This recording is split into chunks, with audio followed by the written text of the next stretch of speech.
اللہ تبارک و تعالی جل جلالہ وعم نوالہ واتم برہانہ وعظم شانہ وجل ذکرہ وعز اسمہ کی حمد و ثنا، اور حضور سرور کائنات مفخر موجودات زینت بزم کائنات دستگیر جہاں غم گسار زمان سید سرواراں حامی بے قسم قائد المرسلین خاتم النبیین احمد مجتبی جناب محمد مصطفیٰ صلی اللہ علیہ وآلہ واصحابہ وبارک وسلم کے دربار گہر بار میں ہدیہ درود و سلام عرض کرنے کے بعد بندہ ناچیز کی طرف سے آپ تمام حضرات و خواتین کو ماہ رمضان المبارک کی آمد مبارک ہو۔ میری دعا ہے رب ذوالجلال ہم سب کو صحت و عافیت کے ساتھ ماہ رمضان المبارک میں اعمال حسنہ کی توفیق عطا فرمائے، اور تسلسل کے ساتھ اور پابندی کے ساتھ فہم دین کورس کو بطریق احسن مکمل کرنے کی توفیق عطا فرمائے۔ کورس کے آغاز کی دعا ہم سب مل کے پڑھتے ہیں۔ بسم اللہ الرحمن الرحیم، صلی اللہ علی حبیبہ سیدنا و مولانا محمد و آلہ و اصحابہ اجمعین۔ رب اشرح لی صدری ویسر لی امری واحلل عقدۃ من لسانی یفقہوا قولی۔ رب یسر ولا تعسر وتمم بالخیر وبک نستعین۔ رب یسر ولا تعسر وتمم بالخیر وبہ نستعین۔ رب یسر ولا تعسر وتمم بالخیر وبک نستعین۔ صلی اللہ علی حبیبہ سیدنا و مولانا محمد و آلہ و اصحابہ اجمعین۔ رب ذوالجلال کا کروڑوں بار شکر ہے کہ اس نے ہمیں ایک بار پھر ماہ رمضان المبارک کی برکتیں حاصل کرنے کا موقع عطا فرمایا ہے، اور اس کا کروڑوں بار شکر ہے کہ اس نے ہمیں 16ویں فہم دین کورس کو منعقد کرنے کی توفیق عطا فرمائی۔ ادارہ صراط مستقیم پاکستان کے زیر اہتمام بھٹی میرے جہال میں گوجرانوالہ کی سرزمین پر عظیم الشان فہم دین کورس کا 16ویں فہم دین کورس کا آج پہلا پروگرام ہے۔ میری دعا ہے رب ذوالجلال آج رمضان المبارک کے پہلے دن میں اور ہمارے پروگرام کے آغاز میں ہمیں توفیق کامل عطا فرمائے کہ ہم اس میں مسلسل حاضر رہ کر قرآن و سنت کا پیغام سنیں اور اس پیغام کو آگے پہنچائیں۔ میں دیکھ رہا ہوں چہروں کی مسرت، میں دیکھ رہا ہوں ذوق و شوق کی بہار، اور مجھے محسوس ہو رہا ہے کیا مدینہ سے صبا آئی کے پھولوں میں ہے آج کچھ نئی بو، بھینی بھینی پیاری پیاری واہ واہ۔ رب ذوالجلال اس جذبے کو سلامت رکھے اور خالق کائنات جل جلالہ ہمیں یہ دعوت آگے مزید پہنچانے کی توفیق عطا فرمائے۔ جتنے احباب آپ کی دعوت پہ اس میں شریک ہوتے رہیں گے، رب ذوالجلال آپ کے نامہ اعمال میں ان کے اس عمل خیر کا ثواب جتنا انہیں عطا فرمائے گا آپ کو بھی عطا فرمائے گا۔ اس بنیاد پر آگے دعوت بھرپور طریقے سے دیتے رہنا ہے اور اپنے اس پروگرام کو ہمہ جہت رونق سے پرنور رکھنا ہے۔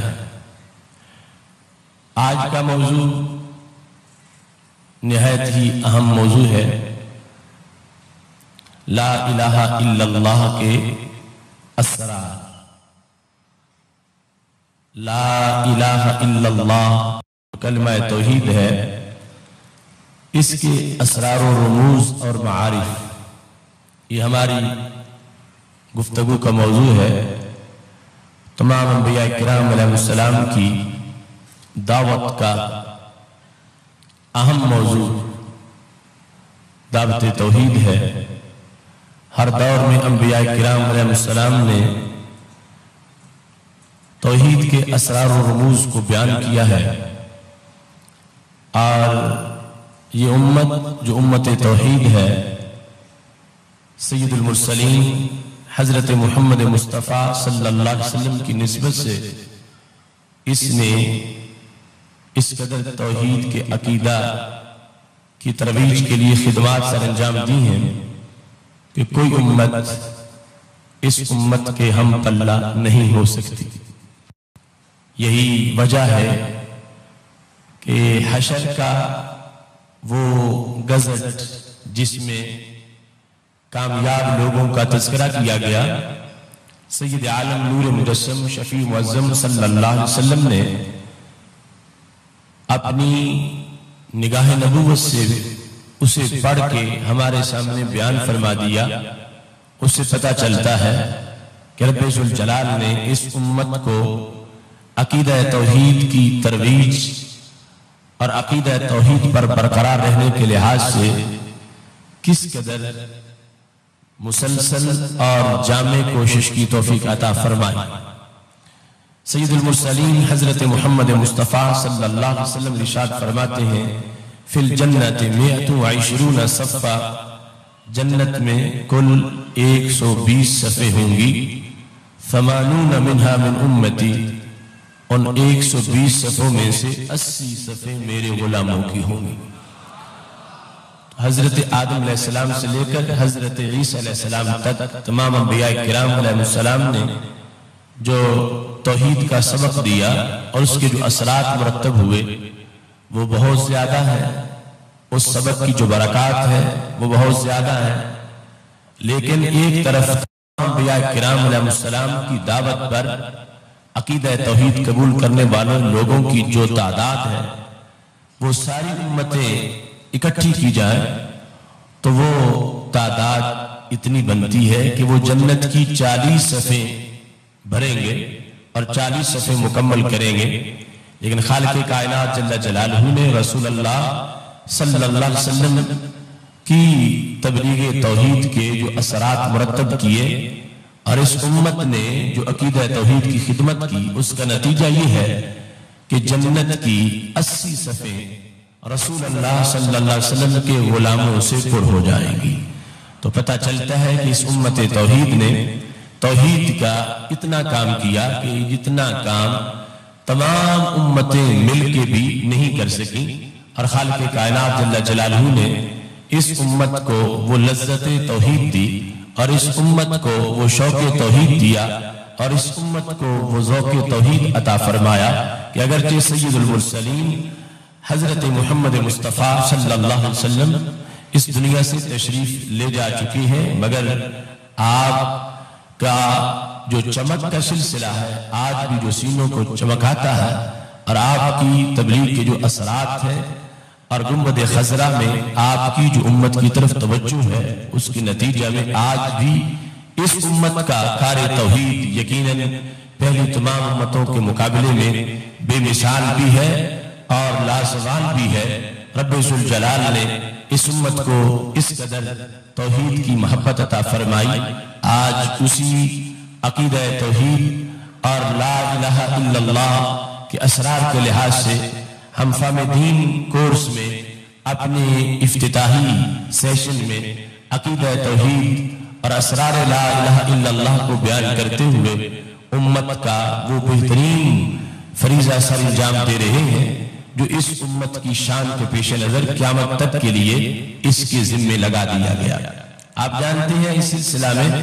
ادارہ صراط مستقیم پاکستان نے حضرت داتا گنج بخش اجمیری رحمۃ اللہ علیہ کی دہلیز پر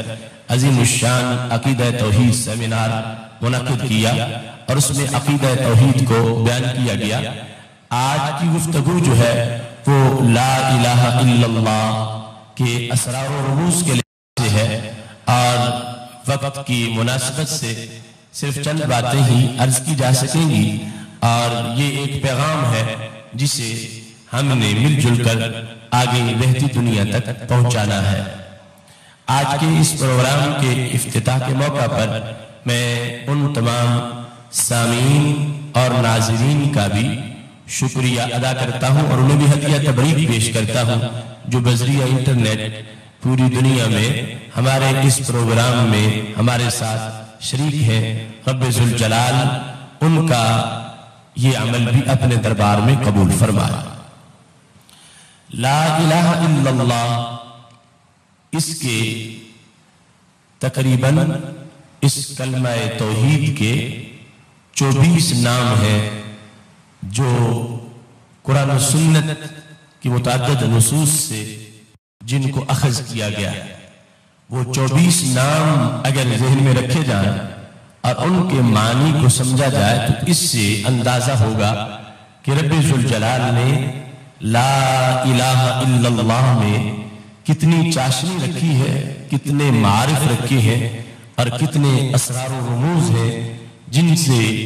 اس کلمہ حکمت کو لبریز کیا گیا۔ اس کا سب سے پہلا نام کلمہ توحید، لا الہ الا اللہ کا نام کلمہ توحید، اور یہ واضح ہے کہ اس میں رب ذوالجلال کی توحید کو بیان کیا گیا۔ خالق کائنات جل جلالہ کا جو معیار الوہیت ہے اسے واضح کیا گیا۔ اس کو کلمہ توحید کہنے کا سبب یہ ہے کہ رب ذوالجلال نے ہر دور میں انبیاء کرام علیہ السلام کو جو کلمہ عطا کیا اس کا پہلا حصہ اسی پر مشتمل تھا۔ حضرت آدم علیہ السلام سے لے کر ہمارے آقا سید المرسلین خاتم النبیین حضرت محمد مصطفیٰ صلی اللہ علیہ وسلم تک رب ذوالجلال نے جو کلمہ انبیاء کرام علیہ السلام کو عطا کیا اس کا پہلا حصہ لا الہ الا اللہ ہے۔ قرآن مجید برہان رشید میں 37 مرتبہ اس کا ذکر اس میں جلالت کے ساتھ یا ضمیر کے ساتھ بیان کیا گیا اور اس کلمہ توحید کا تذکرہ کیا گیا۔ کلمہ توحید میں رب ذوالجلال نے اس میں جلالت کو استعمال کیا، لا الہ الا اللہ، لفظ اللہ، کوئی معبود نہیں مگر اللہ، اور ہر دور میں یہی کلمہ توحید رہا۔ حالانکہ اللہ تعالیٰ کے دوسرے اسماء بھی ہیں، اللہ ستار بھی ہے، غفار بھی ہے، رحیم بھی ہے، کریم بھی ہے، قدیر بھی ہے، خبیر بھی ہے، لیکن کلمہ توحید اسے قرار دیتے ہوئے رب ذوالجلال نے یہاں پر اپنا کوئی ایسا نام ذکر نہیں کیا کہ جو مجازن بھی کسی پہ بولا جا سکے. اب دیکھو لفظ رحیم ہے تو قرآن مجید میں رسول اللہ صلی اللہ علیہ وسلم کو رحیم کہا گیا. وَبِالْمُؤْمِنِينَ رَؤُوفُ الرَّحِيمِ. تو اگر لفظ رحیم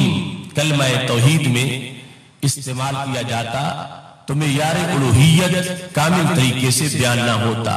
چونکہ جو الہ ہے، جو الوہیت ہے، جو معیار الوہیت ہے، وہ نہ عطائی ہو سکتا ہے اور نہ ہی مجازی ہو سکتا ہے. اس واسطے ہر دور میں کلمہ توحید لا الہ الا اللہ رہا، جس میں لفظ اللہ کو استعمال کیا گیا اور یہ واضح کیا گیا کہ لفظ اللہ الوہیت کے معیار کو بیان کر رہا ہے، جو اللہ کا ایسا اسم شریف ہے جو یک وقت تمام اسماء کے معنی دیتا ہے اور جس میں جامعیت ہے، اور الوہیت کا معیار جو ہے اسے واضح کر دیا گیا کہ وہ واجب الوجود ہونا اور مستحق عبادت ہونا ہے. نہیں کوئی معبود مگر اللہ، یعنی جو واجب الوجود ہے اور جو مستحق عبادت ہے، اس کے سوا کوئی واجب الوجود نہیں ہے اور اس کے سوا کوئی مستحق عبادت نہیں ہے. خالق کائنات جل جلالہ نے قرآن مجید برہان رشید میں جو اپنی توحید کا پیغام دیا، وَإِلَٰهُكُمْ إِلَٰهٌ وَاحِدٌ، کہ تمہارا الہ ایک الہ ہے، اس الوہیت کے لیے یہ کلمہ توحید ہے جس کو رب ذوالجلال نے ہر لحاظ سے توحید کے مضمون کے لیے جامع اور کامل بنایا ہے. اس کلمہ کا دوسرا نام کلمہ اخلاص ہے. لا الہ الا اللہ کا دوسرا نام کلمہ اخلاص ہے، کہ جس میں ہر چیز کے لحاظ سے شرک اور اس کے شائبے کو ہمیشہ کے لیے دور کر دیا گیا ہے. کلمہ اخلاص وہ کلمہ ہے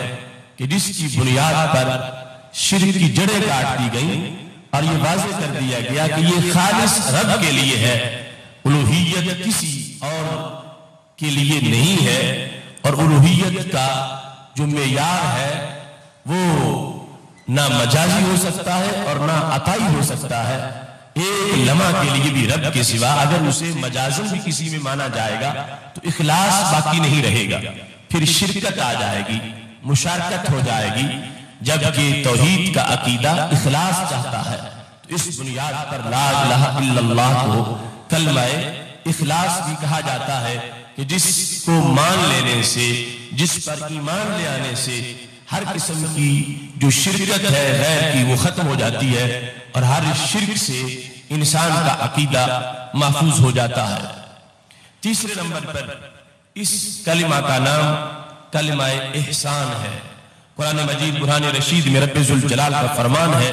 حل جزاء الاحسان الا الاحسان، نہیں ہے جزا احسان کی مگر احسان. تو اب اس میں جو پہلے نمبر پر لفظ احسان بیان کیا گیا، اس سے مراد متقدم مفسرین کے نزدیک لا الہ الا اللہ، کہ احسان یعنی کلمہ اسلام، یہ کلمہ توحید لا الہ الا اللہ کی جزا کیا ہے کہ رب ذوالجلال اس کو مان لینے والے کو جہنم سے نجات دیتا ہے اور اسے جنت عطا فرما دیتا ہے. چونکہ فاسق و فاجر کلمہ پڑھ کے جو بندہ اعمال صالحہ نہیں کر سکا، وہ یا جس نے کمی کی ہے، اگر رب ذوالجلال اسے معاف نہ کیا تو جہنم میں چلا جائے، لیکن جہنم میں دائمی طور پر نہیں رہے، کچھ وقت کے لیے اپنے گناہوں کی سزا لے کر بالآخر جنت میں چلا جائے گا. اس بنیاد پر یہ ہے کلمہ احسان کہ جو پڑھتا ہے وہ اپنے اوپر احسان کرتا ہے، کہ اپنے آپ کو جہنم کے دائمی عذاب سے بچا لیتا ہے اور اپنے آپ کو جنت کا بالآخر وارث بنا لیتا ہے. اس کا چوتھا نام دعوت الحق ہے. اللہ تعالیٰ ارشاد فرماتا لہو دعوت الحق. دعوت حق کون سی ہے؟ یعنی حق کا پیغام، حق کا قول، حق کا سندیسہ. کسے دعوت حق کہا جاتا ہے؟ حضرت عبداللہ بن عباس رضی اللہ تعالیٰ عنہ کہتے ہیں ہوا قول لا الہ الا اللہ، لا الہ الا اللہ، یہ ہے دعوت حق، یہ ہے پیغام حق۔ تو اس بنیاد پر حضرت عبداللہ بن عباس رضی اللہ تعالی عنہ کے قول کے مطابق جو آیت کریمہ کی تشریح ہے، تو آیت کریمہ سے کلمہ توحید لا الہ الا اللہ کا یہ نام بھی ثابت ہوا کہ اسے کلمہ دعوت حق کہا جا سکتا ہے۔ پانچواں نام اس کلمہ شریف کا کلمہ عدل ہے۔ رب ذوالجلال ارشاد فرماتا ہے ان اللہ یأمر بالعدل والاحسان، رب ذوالجلال حکم دیتا ہے عدل کا اور احسان کا۔ تو عدل سے مراد لا الہ الا اللہ، اس کے بعد جو انصاف اور اس کے شعبہ جات ہے وہ اس کے ذیلی شعبہ جات ہے، اور ابتداءً جو عدل کا حکم دیا جا رہا ہے تو وہ یہ ہے کہ بتوں کی پرستش چھوڑ کر اللہ کی عبادت کی جائے، شرک کو چھوڑ کر خالق کائنات اللہ جلالہ کی توحید کو مانا جائے، چونکہ ظلم یہ ہے وضع الشیء فی غیر محلہ، شے کو وہاں رکھنا جہاں اس کی جگہ نہ ہو، جو اس کا مقام نہ ہو، شے کو اس جگہ رکھ دینا یہ ظلم ہے، یہ زیادتی ہے، اور کسی شے کو اس کے مقام کے مطابق رکھنا یہ عدل ہے۔ تو دل بنایا گیا ہے اللہ کو ماننے کے لیے، اور دل بنایا گیا ہے عقیدہ توحید کی رکھنے کے لیے، دل بنا ہے رب ذوالجلال کی وحدت پر ایمان لانے کے لیے۔ جس بندے نے دل میں شرک بھرا اس نے ظلم کیا، اور جس بندے نے دل میں توحید کا عقیدہ رکھا اس نے عدل کیا۔ تو سب سے اولین انصاف یہ ہے، سب سے اولین عدل اور سب سے پہلا عدل یہ ہے کہ انسان توحید پرست ہو، عقیدہ توحید پہ قائم ہو۔ اس بنیاد پر اس کلمہ کو کلمہ عدل بھی کہا جاتا ہے۔ لا الہ الا اللہ کے اسماء کے لحاظ سے چھٹا نام ہے طیب۔ رب ذوالجلال فرماتا وَہُدُوا إِلَى الطَّيِّبِ مِنَ الْقَوْلِ وَہُدُوا إِلَى صِرَاطِ الْحَمِيدِ، ان لوگوں کو رہنمائی کر دی گئی طیب قول کی طرف۔ ایک ہے طیبہ، وہ علیحدہ نام ہے، طیب قول کی طرف ان لوگوں کی ہدایت کر دی گئی، اور انہیں حمید کے راستے کی طرف رہنمائی کر دی گئی۔ تو یہاں پر جو رب ذوالجلال کی طرف سے کہا گیا وَہُدُوا إِلَى الطَّيِّبِ مِنَ الْقَوْلِ، کہ باتوں میں سے جو طیب بات ہے، اقوال میں سے جو طیب قول ہے، اس قول سے مراد لا الہ الا اللہ ہے۔ لہذا قرآن مجید برہان رشید میں لا الہ الا اللہ کو طیب کے لفظ سے بھی تعبیر کیا گیا ہے۔ ایسے ہی خالق کائنات جل جلالہ نے اس مقدس کلمہ کے جو اسماء بیان کیے ہیں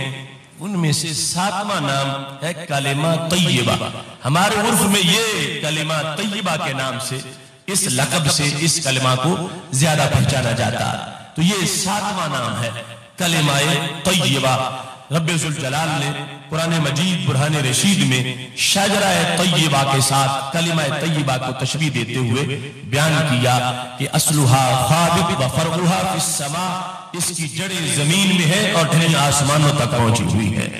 باقی جو ہے وہ درخت ایسے ہیں جو سال میں ایک بار یا دو بار پھل دیتے ہیں، لیکن کلمہ پاک وہ شجرہ طیبہ ہے جو ہر لمحہ بندے کو پھل عطا کرنے والا ہے، جس کی بنیاد پر ہر لمحہ بندے کو تازگی ملتی ہے، ہر لمحہ بندے کا ایمان برقرار رہتا ہے، ہر لمحہ ایمان کی وجہ سے بندہ اللہ کی رحمتوں کا مستحق بنتا ہے۔ اس بنیاد پر اس کلمہ کو شجرہ طیبہ کے ساتھ تشبیہ دی گئی اور اسے کلمہ طیبہ کہا گیا۔ لا الہ الا اللہ کی اسماء کے لحاظ سے آٹھواں نام کلمہ ثابتہ، جس کا لغوی معنی ہے ثابت شدہ کلمہ، پکا کلمہ، راسخ کلمہ، نہ زائل ہونے والا کلمہ اور نہ مٹنے والا کلمہ۔ تو لا الہ الا اللہ کو کلمہ ثابتہ کہا گیا۔ رب ذوالجلال کا فرمان ہے یثبت اللہ الذین آمنوا بالقول الثابت فی الحیات الدنیا۔ رب ذوالجلال ایمان والوں کو ثابت رکھتا ہے، کس چیز کے ساتھ؟ قول ثابت کے ساتھ۔ اللہ قول ثابت کے ساتھ ایمان والوں کو ثابت رکھتا ہے۔ اس بنیاد پر قول ثابت یہ کلمہ اسلام کو کہا گیا۔ لا الہ الا اللہ کے ساتھ رب ذوالجلال ایمان والوں کو ثابت رکھتا ہے۔ تو یہ 8واں نام ہے اس مقدس کلمہ کا، کسے کلمہ ثابتہ کہا جاتا ہے۔ اس کا 9واں نام کلمہ تقویٰ ہے۔ رب ذوالجلال قرآن مجید برہان رشید میں فرماتا ہے وَأَلْزَمَهُمْ كَلِمَةَ التَّقْوَى وَكَانُوا أَحَقَّ بِهَا وَأَهْلَهَا۔ رب ذوالجلال نے ان کو لازم کر دیا تقویٰ کا کلمہ، اور وہ اس کے حق تھے، اس کے اہل تھے۔ اب دیکھو یہاں پر خالق کائنات جل جلالہ نے اس کلمہ کو کلمہ تقویٰ کہا۔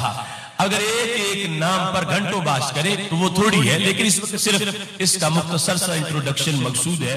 کلمہ تقویٰ لا الہ الا اللہ کو کہا گیا۔ اب یہ ذہن میں رکھیں کہ اس میں صرف لا الہ الا اللہ کے اسرار کے لحاظ سے یہ نام بتائے جا رہے ہیں، لیکن ایمان کا حکم تب لگے گا جب اس امت میں وہ ساتھ محمد الرسول اللہ بھی پڑھنے والا ہوگا، کیونکہ صرف لا الہ الا اللہ کو معیار ایمان نہیں کہا گیا، ورنہ یہود نصارہ ان کو جو قرآن میں درجنوں مقامات پر کفار کہا گیا اور کافر قرار دیا گیا، تو لا الہ الا اللہ کا قول وہ کرنے والے تھے، اگرچہ انہوں نے آگے کئی شرک اختیار کر رکھے تھے، لیکن یہاں معیار بنا دیا گیا رسول اللہ صلی اللہ علیہ وسلم کی ذات گرامی کو کہ آپ پر ایمان ہوگا، پھر یہ سمجھا جائے گا کہ یہ بندہ توحید کو بھی ماننے والا ہے اور رسالت کو بھی ماننے والا ہے۔ اب یہاں رب ذوالجلال نے اسے کلمہ تقویٰ کہا، تو مطلب کیا بنا کہ یہ تقویٰ کا معنی ہوتا ہے بچنا۔ تو یہ انسان جس نے یہ کلمہ پڑھا وہ بچ گیا، کس کے؟ جہنم کے دائمی عذاب سے۔ اب جہنم کا دائمی عذاب اس کو نہیں ہوگا اگر سفارش اس کے بارے میں نبی علیہ السلام نہیں فرماتے، اللہ اس کو معاف نہیں کرتا، جہنم میں چلا جائے گا، لیکن بالآخر جنت میں پہنچ جائے گا۔ تو یہ کلمہ تقویٰ ہے جس کی بنیاد پر بندہ بچتا ہے، دنیا میں گناہوں سے بچتا ہے، عقبہ میں عذاب سے بچتا ہے۔ اس واسطے اس کو کلمہ تقویٰ سے تعبیر کیا جاتا ہے۔ اس کلمہ کا 10واں نام کلمہ باقیہ ہے، باقی رہنے والا کلمہ، ہمیشہ رہنے والا کلمہ، جس کو رب ذوالجلال نے دوام عطا فرمایا ہے۔ خالق کائنات جل جلالہ نے حضرت ابراہیم علیہ السلام کا تذکرہ کرتے ہوئے اور ان کے ذوق توحید کو بیان کرتے ہوئے جو انہوں نے کلمہ توحید قوم کے سامنے پیش کیا، خالق کائنات جل جلالہ ارشاد فرماتا ہوا وَجَعَلَهَا كَلِمَةً بَاقِيَةً فِي عَقِبِهِ۔ رب ذوالجلال نے اس کو بنا دیا، جو دعوت توحید انہوں نے دی اسے کیا بنا دیا؟ کلمہ باقیہ بنا دیا، جو ان کے بعد ان کی اولاد میں، ان کی نسل میں وہ کلمہ باقی رہا اور لوگ اس کلمے کو مانتے رہے۔ تو قرآن مجید برہان رشید میں اس کلمہ کو کلمہ باقیہ کہہ کر اس کی عظمت کو واضح کیا گیا۔ 11واں نام ہے کلمۃ اللہ العلیٰ، اللہ کا اونچا کلمہ، اللہ کا بلند کلمہ، کلمۃ اللہ العلیٰ۔ اور یہ بھی رب ذوالجلال نے سورہ توبہ میں یہ ارشاد فرما وَجَعَلَ كَلِمَةَ الَّذِينَ كَفَرُوا السُّفْلَىٰ وَكَلِمَةُ اللَّهِ هِيَ الْعُلْيَا۔ رب ذوالجلال نے غزوہ کا ذکر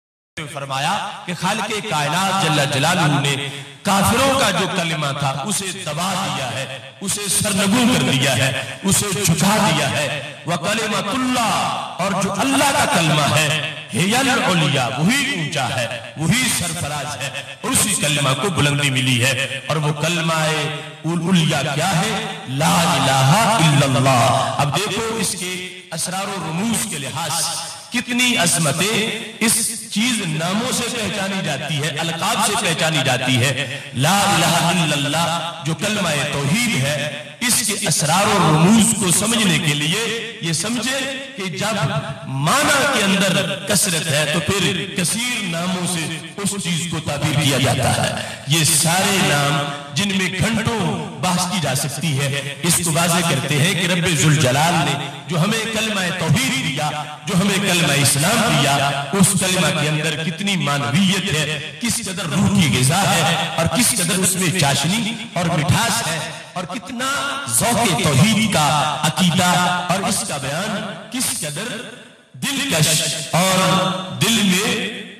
گہرائیوں میں اترنے والا ہے کہ خالق کائنات جل جلالہ نے اسے مختلف نام دے کر، مختلف القاب دے کر واضح کیا کہ میرے بندوں کو پتہ چلے کہ میری شان توحید کتنی بلند ہے اور کس قدر اس کے بیان میں لذت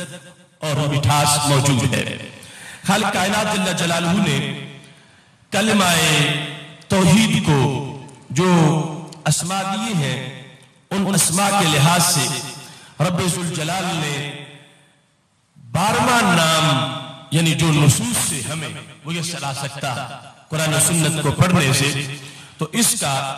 12واں نام ہے المثل الاعلی، اچھا وصف اور بلند قسم کی بات۔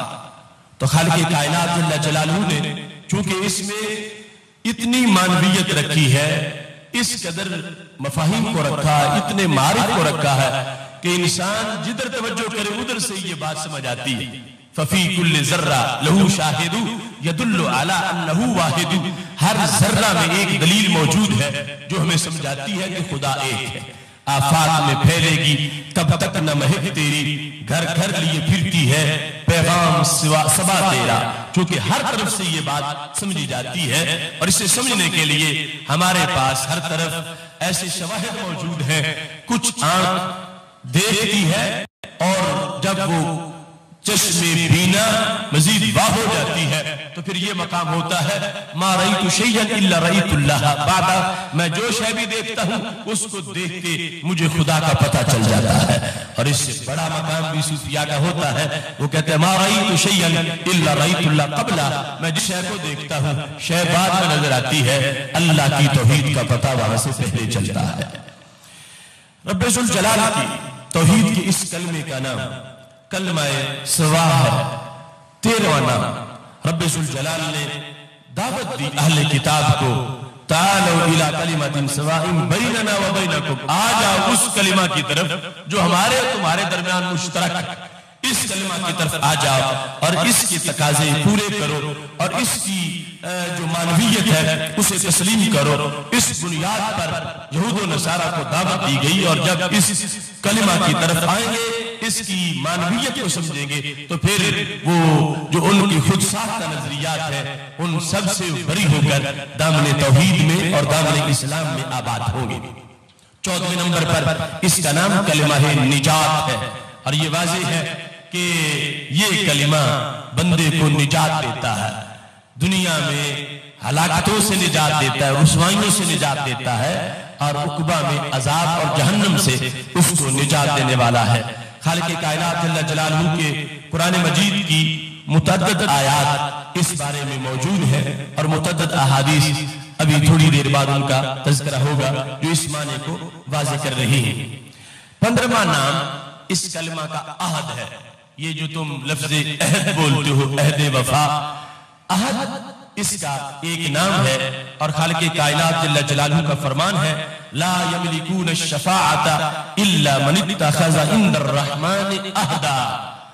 کوئی مالک نہیں شفاعت کا، کوئی شفاعت نہیں کر سکے گا کسی کی مگر وہ کر سکے گا کہ جس نے رب کے پاس عہد پکڑا ہے، جس نے عہد پکڑا ہے۔ عہد کیا ہے؟ عہد صحابہ کرام کہتے ہیں وہ لا الہ الا اللہ ہے۔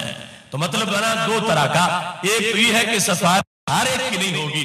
کفار کی سفارش نہیں ہوگی، مشرک کی سفارش نہیں ہوگی، سفارش اس کی ہوگی جس نے کلمہ پڑھا ہوا ہے۔ کبھی بھی کافر و مشرک کے بارے میں سفارش نہیں کی جائے گی، اور پھر سفارش کرنے والا کافر و مشرک نہیں ہو سکتا، سفارش کرنے والا کوئی بت اور طاغوت نہیں ہو سکتا۔ جو سفارش کرنے کی صلاحیت رکھتا ہے اللہ کے دربار میں، اللہ فرماتا ہے وہی ہے جس نے عہد پکڑا ہوا ہے، وہ عہد ہے لا الہ الا اللہ والا، کہ جس کا یہ مقام ہے کہ اس نے شرک نہیں کیا، اس نے توحید کو مانا، اس نے لا الہ الا اللہ پر یقین رکھا۔ یہ وہ انسان ہے جس کو رب ذوالجلال نے یہ مرتبہ و مقام عطا فرمایا ہے کہ یہ رب کے دربار میں بات کرے گا تو اس کی بڑی ویلیو ہوگی، اس کو دھتکارا نہیں جائے گا، اس کو ذلیل و رسوا نہیں کیا جائے گا۔ تو خالق کائنات فرماتا ہے ہر کوئی شفاعت کا مالک نہیں ہے، لیکن انکار بھی نہ کرنا، اللہ کے ساتھ واضح کر دیا۔ جنہوں نے عہد پکڑا رب کے ہاں وہ ایسے لوگ ہیں کہ وہ سفارش کے منصب پر فائز ہوں گے اور ان کی بات کو رب ذوالجلال کے دربار میں تسلیم کیا جائے گا۔ اس کلمہ کا 16واں نام کلمہ استقامت۔ خالق کائنات جل جلالہ قرآن مجید میں فرماتا ہے ان الذین قالوا ربنا اللہ ثم استقاموا، بے شک وہ لوگ جنہوں نے کہا ہمارا رب اللہ ہے اور اس کے بعد انہوں نے استقامت اختیار کی۔ استقامت لغوی معنی ہے وہ سیدھے ہو گئے، چونکہ مستقیم ہوتا ہے جس طرح صراط مستقیم سیدھا ہونا، استقام وہ سیدھے رہے، وہ ٹیڑھے نہیں ہوئے۔ انہوں نے کہا کہ رب ہمارا ایک ہے، یہ کہنے کے بعد وہ ٹیڑھے نہیں ہوئے، ان کا عقیدہ صحیح موجود رہا، عقیدے میں استقامت رہی اور عقیدے میں کوئی کجی یا ٹیڑھا پن نہیں آیا۔ ان کو اللہ فرماتا ہے تتنزل علیہم الملائکہ، رحمتوں کے فرشتے ان پہ نازل ہوتے ہیں، انہیں دنیا میں بھی کوئی خوف نہیں، عقبہ میں بھی ان کے لیے اللہ کی رحمت کے سندیسے موجود ہیں۔ اب یہاں پر استقامت کا مطلب کیا بنا کہ وہ لا الہ الا اللہ، یہ جو قول ہے اس قول پہ موجود رہا اور اس سے وہ ہٹنے نہیں پایا، وہ شرک کی طرف نہیں گیا اور اس نے استقامت اختیار کی۔ اس بنیاد پر جو کلمہ استقامت ہے وہ ہے لا الہ الا اللہ۔ یہ ہے ہمارا بچہ بولتا ہے، بوڑھا جوان پڑھتا ہے، عالم ہو یا جاہل، اس کی روزانہ زبان پہ یہ ضرور آتا ہے۔ کتنی بڑی سعادت ہے اس امت کے لیے کہ جنہیں رب ذوالجلال نے روزانہ کئی بار اپنا عہد وفا تازہ کرنے کی توفیق عطا فرمائی ہے کہ جو کلمہ پڑھا ہے اس کو اس کی استقامت کے لحاظ سے، اس کے لحاظ سے، اپنے آپ کو کجی سے دور رکھنے کے لحاظ سے، اگرچہ وہ مطلب نہیں جانتا ہو لیکن پھر بھی وہ اس بات کا بار بار اقرار کر رہا ہے کہ رب میں نے تجھے ایک مانا ہے اور اسی عقیدے پہ آج بھی صبح کے وقت میں موجود تھا، اسی کے پر آج بھی میرا ایک لمحہ گزر رہا ہے اور اسی عقیدے پر میں زندگی بسر کر رہا ہوں۔ اس بنیاد پر یہ ہے کلمہ استقامت کہ جس کی وجہ سے انسان ٹیڑھے پن سے بچ کے رہتا ہے، وہ ڈنگا نہیں ہوتا، ہمیشہ سیدھا رہتا ہے۔ یہ ہے وہ کلمہ جو انسان کو سیدھا رکھنے والا کلمہ ہے۔ اس کلمہ کا 17واں نام مقالید السماوات والارض، زمین و آسمان کی چابیاں، زمین و آسمان کی چابیاں۔ اللہ کا فرمان لہو مقالید السماوات والارض، تو حضرت سیدنا عبداللہ بن عباس رضی اللہ تعالیٰ عنہ کہتے ہیں یہ جس کو اللہ کہتا ہے زمین و آسمان کی چابیاں، اس سے مراد کیا ہے؟ اس سے مراد لا الہ الا اللہ، لا الہ الا اللہ یہ چابیاں ہیں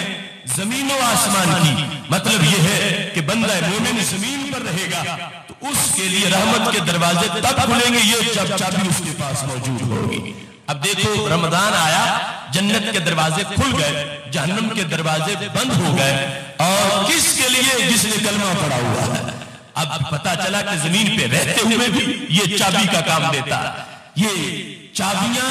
اس کو چابی قرار دیا گیا، اور پھر جب حشر بپا ہوگا تو یہ کلمہ ہے کہ جس کی وجہ سے جنت کا دروازہ کھلے گا اور رب ذوالجلال ہمیں اپنے فضل سے جنت عطا فرمائے گا۔ اس بنیاد پر حضرت عبداللہ بن عباس رضی اللہ تعالی عنہ کہتے ہیں کہ اس کا نام ہے مقالید السماوات والارض۔ اس کا 18واں نام قول سدید ہے، سدید سین کے ساتھ، جس کا معنی ہوتا ہے درست قول۔ اللہ تعالیٰ ارشاد فرماتا ہے یا ایھا الذین آمنوا اتقوا اللہ وقولوا قولا سدیدا، اے ایمان والو اللہ سے ڈرو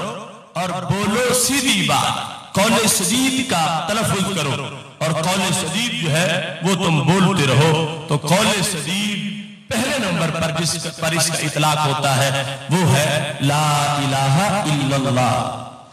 اس کلمہ شریف کا 19واں نام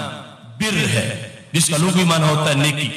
رب ذوالجلال ارشاد فرماتا ہے لیس البر ان تولوا وجوہکم قبل المشرق والمغرب ولکن البر من آمن باللہ، فرمایا یہ نیکی نہیں ہے کہ تم مشرق اور مغرب کی طرف منہ پھیرو۔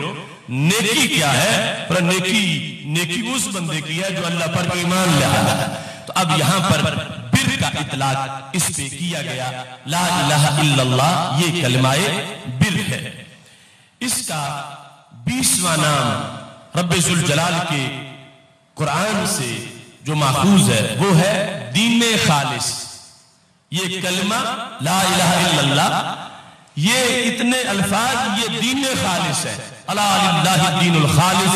یہ دین خالص ہے کہ جس میں ہر قسم کی ملاوٹ کی نفی کی گئی. مطلب کیا بنا؟ عقیدہ کے لحاظ سے بھی، عمل کے لحاظ سے بھی. عقیدہ میں اخلاص کیا ہے کہ شرک نہ ہو. عمل میں اخلاص کیا ہے کہ ریا نہ ہو. عمل میں اخلاص یہ ہے کہ اس میں رواج نہ ہو، اس میں رسم نہ ہو، اس میں بدعت نہ ہو. یہ عمل کے اندر اخلاص ہے. تو لا الہ الا اللہ پڑھنے کا جو تقاضا ادا ہوا تو وہ دین خالص کے لحاظ سے ہو سکتا ہے کہ جس میں بندے کا عقیدہ بھی صحیح ہو، عمل بھی صحیح ہو. عقیدے میں کسی طرح شرک نہ ہو، عمل میں کسی طرح ریا نہ ہو، اور پھر عمل اسوہ حسنہ کے مطابق ہو، اور اس عمل کے اندر کسی رسم و رواج کی کوئی ملاوٹ نہ ہو. اس بنیاد پر اس کو دین خالص کے ساتھ تعبیر کیا جاتا ہے.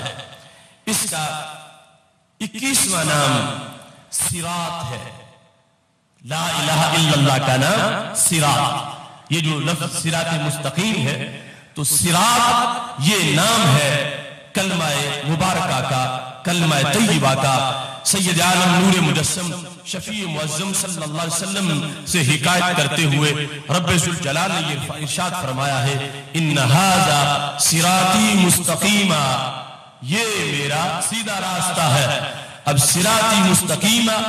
اس میں صراط لا الہ الا اللہ کو کہا گیا کہ تم اس کی طرف آؤ جو کہ سیدھا پیغام ہے. اور اللہ تعالیٰ نے فرمایا وَإِنَّكَ لَتَهْدِي إِلَىٰ صِرَاطٍ مُسْتَقِيمٍ. اے میرے نبی صلی اللہ علیہ وسلم تم دعوت دیتے ہو کس طرف؟ سیدھے کلمے کی طرف، سیدھے کلمے کی طرف، مستقیم کلمے کی طرف، اور نجات والے کلمے کی طرف. اس بنیاد پر اس کو صراط سے بھی تعبیر کیا جاتا ہے. 22واں نام کلمہ حق ہے. لا الہ الا اللہ کا 22واں نام کلمہ حق ہے. خالق کائنات جل جلالہ ارشاد فرماتا ہے وَلَا يَمْلِكُ الَّذِينَ يَدْعُونَ مِن دُونِهِ الشَّفَاعَةَ إِلَّا مَنْ شَهِدَ بِالْحَقِّ. کوئی بندہ رب کے دربار میں سفارش نہیں کر سکتا، وہ کر سکتا ہے جس نے حق کی گواہی دی ہے. من شاہد بالحق. اب حق کیا ہے؟ جس پر گواہ ہو گیا اور لا الہ الا اللہ، جس نے اس کی گواہی دی ہوئی ہے، یہ بندہ اس لائق ہے کہ اس کے بارے میں سفارش کی جا سکتی ہے. اور یہ بندہ اس لائق ہے کہ بڑھتے بڑھتے رب کے دربار میں وہ مقام پا سکتا ہے کہ رب اس کی سفارش کو قبول کر لے گا، یہ سفارش کرے گا. اب جیسے حافظ قرآن، اس نے شہادت بالحق دی اور اس کی سفارش قیامت کے دن مانی جائے گی. اور 70 ہزار افراد کا کوٹا صحابہ کے بارے میں اعلان کر دیا گیا کہ یہ جو سفارش کریں گے. حضرت سیدنا عثمان غنی رضی اللہ تعالیٰ عنہ کے بارے میں کہا گیا ان کے کہنے پر اللہ 70,000 جہنمیوں کو جنت عطا فرما دے گا. اب وہ جو 70,000 جہنمی ہے وہ مشرک نہیں ہوں گے، وہ کافر نہیں ہوں گے، کلمہ وہ ہے، لیکن اپنے عمل کی وجہ سے جہنم میں چلے گئے ہیں. تو اب انہیں یہ ویلیو دی گئی کہ یہ ان کے بارے میں اللہ کے سفارش کر سکیں، درخواست کر سکیں. تو خالق کائنات فرماتا شاہد بالحق، جس نے حق کے بارے میں گواہی دی وہ میرے دربار کا سفارشی بن سکتا ہے. بتانا یہ مقصود ہے کہ بتوں پر ولیوں کو قیاس کوئی نہ کرے، اور بتوں پر اور طاغوت پر انبیاء کرام علیہ السلام کو قیاس کوئی نہ کرے. وہ بت جو ہے انہوں نے شاہد بالحق کا منصب نہیں پایا، وہ حق کا اعتراف کرنے والے نہیں ہیں. ان کو رب کے دربار میں سفارش کی سیٹ نہیں دی جائے گی، سفارش کا منصب نہیں دیا جائے گا. اور جو رب والے ہیں جنہوں نے شاہدہ بالحق کا مقام پایا ہے، یہ وہ ہے کہ جن کو رب ذوالجلال اجازت دے گا، اور اللہ کی اجازت سے یہ رب کے دربار میں اوروں کے لیے سفارش فرمائیں گے. 23واں نام ہے العروۃ الوثقی. عروہ کہتے ہیں کڑے کو، کنڈے کو، مضبوط کنڈا کہ بندہ اس کو پکڑ کے بچنا چاہے تو یہ نہ ہے کہ کنڈا ہاتھ میں آ جائے اور جس چیز کے ساتھ سہارا لینا تھا اس سے بندہ جدا ہو جائے. اب ڈوب رہا ہے، اس نے کوئی کنڈا پکڑا، وہ گر رہا تھا، اس نے کوئی کنڈا پکڑا، تو وثقی وہ ہے جو ٹوٹتا نہیں، جو کچھ بھی ہو جائے ٹوٹتا نہیں. عروہ وثقی ہے لا الہ الا اللہ. یہ کلمہ توحید، یہ ہے وہ مضبوط کنڈا کہ جس وقت بندہ اپنے دل میں عقیدہ برقرار رکھے، اب مضبوطی کیا ہے کہ اس نے پکڑا اس کو مضبوطی سے ہے، آگے اس کا کام یہ ہے کہ وہ ٹوٹے گا نہیں۔ اگر یہ شرک کرتا ہے یا اسے پکڑتا ہی نہیں تو پھر کنڈے کا تو کوئی قصور نہیں، اس نے ہاتھ سے پکڑا ہی نہیں، پکڑنے کے بعد وہ کنڈا ٹوٹے گا نہیں، وہ توڑا نہیں جائے گا، وہ برقرار رہے گا اور اس کا ہاتھ اس کے ساتھ مضبوط رہے گا۔ تو یہ ہے عروہ وثقیٰ کہ جو بندے کا ہاتھ پکڑ کے بندے کو قیامت کے دن فردوس میں پہنچانے والا کنڈا ہے۔ اس کا 24واں نام ہے کلمہ صدق۔ رب ذوالجلال ارشاد فرماتا ہے والذی جاء بالصدق وصدق به اولئک هم المتقون، وہ ذات جو صدق لے کے آئے اور پھر وہ جس نے صدق کی تصدیق کر دی، یہ سارے متقی لوگ ہیں۔ تو کلمہ صدق کیا ہے کہ جس کی تصدیق پر رب ذوالجلال کامیابی کا تاج پہنا رہا ہے، کلمہ صدق ہے لا الہ الا اللہ۔ تو یہ ہے کلمہ صدق، رسول اللہ صلی اللہ علیہ وسلم لے کے آئے ہیں اور تصدیق کرنے والے پہلے نمبر پر حضرت سیدنا ابوبکر صدیق رضی اللہ تعالی عنہ ہے، اور رب ذوالجلال سب کی یہ شان بیان کر رہا ہے۔ اور پھر جس نے بھی قیامت تک تصدیق کی اور جو بھی تصدیق کر کے اس کے تقاضے پورے کرتا گیا تو اسے متقون کے لحاظ سے جو شان ہے یہ عطا کر دی جائے گی۔ اب دیکھیں، یعنی یہ لا الہ الا اللہ کے بارے میں ابھی ہماری تمہید ہے، ہم نے صرف ابھی نام بیان کیے ہیں۔ ہر نام میں جو اسرار و رموز ہیں تقریباً ان کی تعداد جو ہے وہ 12، 13، 14، 15 اس سے بھی زیادہ۔ اب اس سے اندازہ لگائیں کہ جو لفظ ہم نے، جو کلمہ ہم نے ماؤں کے دودھ میں حاصل کر لیا، چونکہ لا الہ الا اللہ پڑھنے کے لیے ہمیں کہیں دور جا کے یہ کلمہ حاصل نہیں کرنا پڑا۔ لا الہ الا اللہ کا نغمہ ہمیں ہماری ماؤں نے لوریوں میں پکوا دیا، لا الہ الا اللہ کا نغمہ ہمیں اپنی ماؤں کے دودھ میں میسر آ گیا۔ کوئی لمحہ ایسا نہیں گزرا کہ جو ہم نے کفر میں گزارا ہو یا شرک میں گزارا ہو۔ رب ذوالجلال نے ہمارے خمیر میں یہ نور ہمیں عطا فرمایا ہے اور ہمیں جہالت کے اندھیرے دیکھنے نہیں پڑے اور کفر و شرک کی راتیں ہمیں کاٹنی نہیں پڑی۔ اگرچہ صدیوں بعد ہم پیدا ہوئے ہیں، رسول اللہ صلی اللہ علیہ وسلم کی دید ہم نہیں کر سکے اور آنکھوں کی پیاس ہم دیدار سے نہیں بجھا سکے، اور ہمارا علاقہ بھی نہ مکہ شریف کا ہے نہ مدینہ شریف کا ہے، ہم بڑے دور پیدا ہوئے ہیں اور جغرافیائی لحاظ سے بھی ہمارا بہت ہے، مگر خالق کائنات جل جلالہ کا کتنا کرم ہے، رسول اللہ صلی اللہ علیہ وسلم کے صدقے اس وقت بھی آج تک اور انشاءاللہ ہمیشہ کے لیے یہ نغمہ توحید ہمارے کانوں میں گونج رہا ہے، ہمارے ضمیر میں موجود ہے، ہمارے خمیر میں موجود ہے۔ اب یہ ہمارے اوپر اس کی ذمہ داری ہے کہ ہم اس کے تقاضے پورے کریں اور اس کے تقاضے پورے کرتے ہوئے اس کے زیر سایہ ہم اپنی زندگی بسر کریں۔ میں تحدیث نعمت کے طور پر آپ سے یہ بھی عرض کرنا چاہتا ہوں، آپ نے کتنے لوگوں سے لا الہ الا اللہ کی تقریریں سنی ہوں گی، کتنے لوگوں کی توحید کانفرنس میں تم گئے ہوگے اور کتنے لوگوں کے توحید کے بارے میں لیکچر مارکیٹ میں سی ڈیز، کیسٹس اور کتابوں کی شکل میں موجود ہوں گے، مگر کلمہ طیبہ کے یہ نام اگر ملیں گے تو تمہیں اہل سنت کے پلیٹ فارم سے ملیں گے۔ یہ صداقت، یہ کلمہ توحید کا درس اور یہ کلمہ توحید کی معنویت جس کا صرف ابھی ہم نے مختصر سا تعارف اسماء کی شکل میں پیش کیا، تو وہ پراپوگنڈا اپنی موت مر جانا چاہیے جنہوں نے اہل سنت کے خلاف یہ زہر اگلا کہ یہ محض رسالت کی پارٹی ہے اور ان کو توحید سے کسی طرح کا کوئی واسطہ نہیں ہے۔ ہم بتا رہے ہیں کہ رسالت کی پارٹی ہو ہی ہو سکتا ہے جو توحید کی پارٹی ہو، جو توحید نہ مانے وہ رسالت کی پارٹی کیسے ہو سکتا ہے؟ اور یہ معیار ہے کہ رب جلال نے اعلان کروایا تو کہا قل هو اللہ احد، میرے محبوب آپ کہیں وہ اللہ ہے، وہ ایک ہے۔ چونکہ لوگوں نے سننا آپ سے ہے، لوگوں نے بیٹھنا آپ کے پاس ہے، لوگوں نے چہرہ آپ کا دیکھنا ہے، لوگوں نے فیصلے آپ سے کروانے ہیں اور لوگوں نے مسئلے آپ سے پوچھنے ہیں اور لوگوں کے بنجر زمینوں کو سیراب آپ نے کرنا ہے اور لوگوں کے اندھیرے دلوں میں چراغاں آپ نے کرنا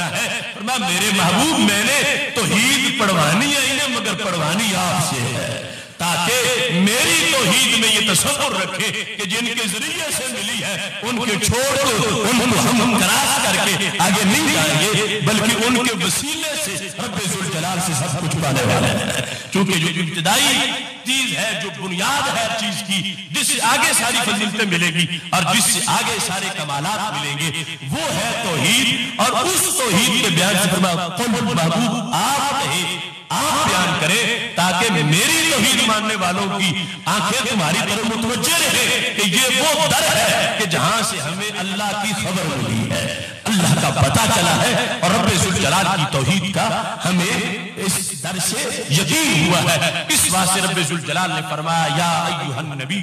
انا ارسلناک شاہدا اے نبی ہم نے تجھے گواہ بنایا ہے مقام ہے خاص اور لفظ ہے بظاہر عام گواہ تو ہر بندہ ہی ہے کوئی ایسا نہیں جو دنیا میں پیدا ہو اور گواہ نہ ہو اور بات ان کی ہے کہ جن کی مثل کوئی نہیں اور وہ منفرد ہے اس مقام پر تو شاہد کہنے کا مطلب کیا بنا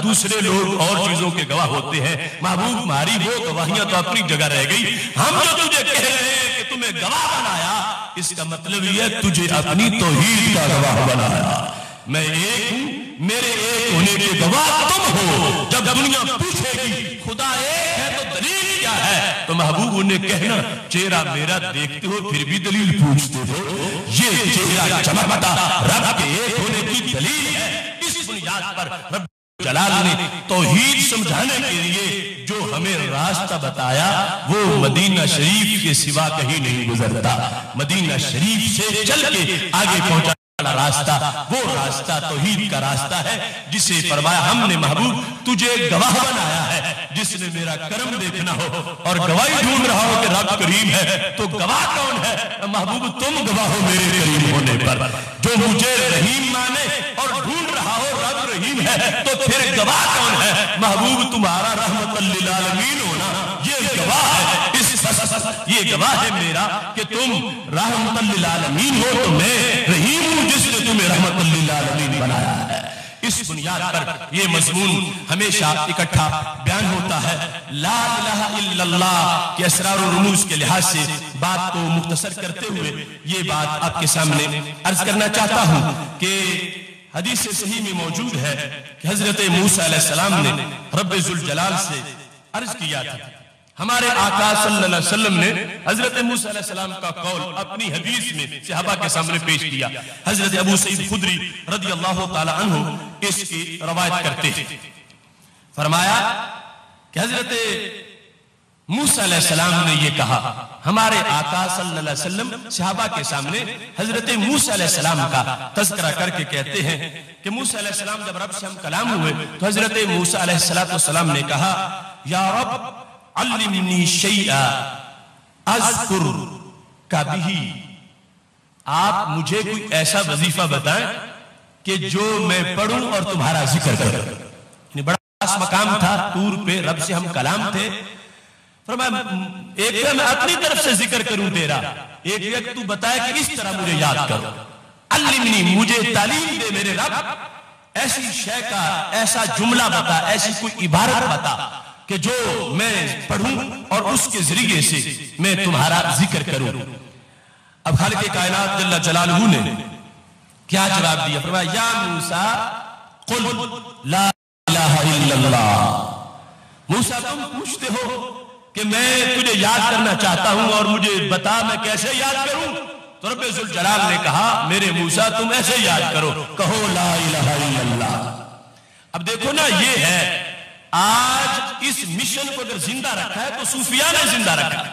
اہل سنت نے زندہ رکھا ہے یہ لا الہ الا اللہ کی جو ضربیں ہیں جو حلقوں میں بیٹھ کر منبر و محراب پہ ہر جگہ تذکرہ ہوتا ہے اور اس کے بارے میں بھی لوگ لٹریچر چھاپتے ہیں کہ یہ کیا ذکر ہے یہ کیا ہو رہا ہے اس کی ضرورت کیا ہے اب حضرت موسیٰ علیہ السلام رب سے پوچھتے ہیں شرح السنہ میں بھی حدیث شریف موجود ہے مشکاۃ شریف میں بھی موجود ہے کہ رب ذوالجلال سے جب پوچھا کہ رب بتا تیرا ذکر کیسے کروں تو خالق کائنات نے کہا قل لا الہ الا اللہ تم یہ پڑھ کے لا الہ الا اللہ پڑھ کے میرا ذکر کرو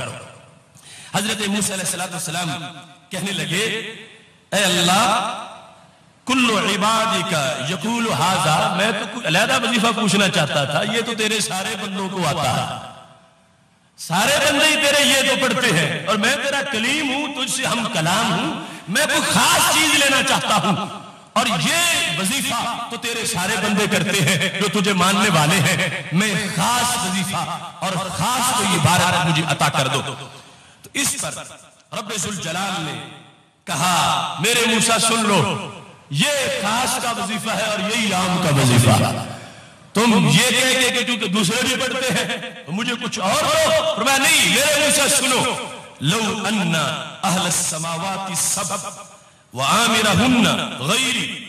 والارضین السبع وضعنا فی کفہ، فرا سنو میرے موسیٰ، اگر 7 آسمان اور جو کچھ ان میں ہے سوائے میرے اور 7 زمینیں، یعنی سب کچھ پوری کائنات ترازو کے ایک پلڑے میں رکھ دی جائے اور دوسرے پلڑے میں لا الہ الا اللہ رکھا جائے تو کیا ہوگا؟ رب ذوالجلال نے یہ ارشاد فرما دیا، جس پلڑے میں لا الہ الا اللہ ہے یہ پلڑا ہر چیز سے بھاری ہو جائے گا۔ اب خالق کائنات جل جلالہ اپنے کلیم کو سمجھا رہا کہ یہ تم کہتے ہو سب پڑھتے ہیں اور خواص کا کوئی اور ہونا چاہیے، یہی عام و خاص کا سب کا وظیفہ ہے، اور اسے معمولی نہ جاننا، اتنا بڑا وظیفہ ہے۔ اب اس میں کیا کچھ آ گیا، کتنے تذکرے آ گئے، کتنی چیزیں آ گئیں، وہ ساری ایک پلڑے میں ہو۔ اگر ان میں سے کسی ایک کا نام لے کر حدیث کا تعارف بیان کروں تو عقل دنگ رہ جائے۔ عرش کی وسعتیں کون پیمائش کر سکتا ہے، ان کی لوح اور قلم کی وسعتیں کتنی زیادہ ہے۔ یہ سب کچھ وہ ہے جو سماوات کے ساتھ ان کو اٹیچ کر دیا گیا۔ اب عرش پورے کا پورا، لوح پورے کی پوری، اور کرسی مکمل، اور قلم، اور جتنے وزنی سیارے ہیں، شمس و قمر، اور سارے ستارے، اور سارے آسمان، اور ساری جنت، اور سارے اس کی وسعتیں، اور پھر ساری زمینیں، یہ سب ایک پلڑے میں ہیں، اور دوسرے پلڑے میں ایک کلمہ ہے لا الہ الا اللہ۔ اب کتنی اس کی وسعت ہے، اس میں کتنی برکت ہے۔ رب ذوالجلال نے فرمایا میرے کلیم یہ سب سے بڑا وظیفہ ہے، جو انسان یہ وظیفہ کرے گا رب ذوالجلال اس کو اتنا مالا مال کر دے گا، اس قدر اس کو برکتیں عطا فرما دے گا، اس قدر اس کو نیکیاں ملیں گی کہ وہ پلڑا جس میں ایک مرتبہ لا الہ الا اللہ کہنے کا ثواب رکھا جائے گا، تو یہ سارے ثوابوں پہ ان ساری مخلوقات کے اجسام اور احجام پر یہ کلمہ اپنی تاثیر کے لحاظ سے اور ثواب کے لحاظ سے اس کا جو پلڑا ہوگا وہ پلڑا بھاری ہو جائے گا۔ اس بنیاد پر آج ہمیں زیادہ سے زیادہ اس کلمہ مبارکہ کے تلفظ کا اہتمام کرنا چاہیے، اور یہ بھی اہل سنت و جماعت کے انداز میں اس کو دوام بخشا گیا، اس کو پڑھنے کے لحاظ سے اور اس کو آگے پہنچانے کے لحاظ سے۔ قرآن مجید برہان رشید میں 37 مقامات پر اس کا ذکر ہے، اور وہ لا الہ الا اللہ اور لا الہ الا ہو، یعنی اس کے لحاظ سے جو مجموعی طور پر مقامات بنتے ہیں ان کے لحاظ سے عرض کر رہا ہوں کہ خالق کائنات جل جلالہ نے کس قدر اس کو جامع کیا اور بار بار ذکر کیا، اور اس سے ہمارا کتنا پیار ہونا چاہیے اور اس کے کیا تقاضے ہیں ان کو سمجھنے کے لیے یہ حدیث سامنے رکھ لیجئے۔ ہمارے آقا صلی اللہ علیہ وسلم ارشاد فرماتے ہیں امرت ان اقاتل الناس حتی یقولوا لا الہ الا اللہ، مجھے حکم دیا گیا کہ میں لوگوں سے جہاد کروں، کب تک؟ پر جب تک وہ لا الہ الا اللہ نہیں پڑھتے، جب تک وہ یہ نہیں پڑھتے۔ اور اس امت میں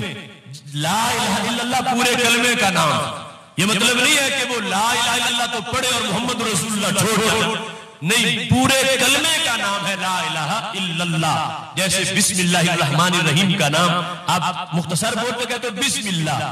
اور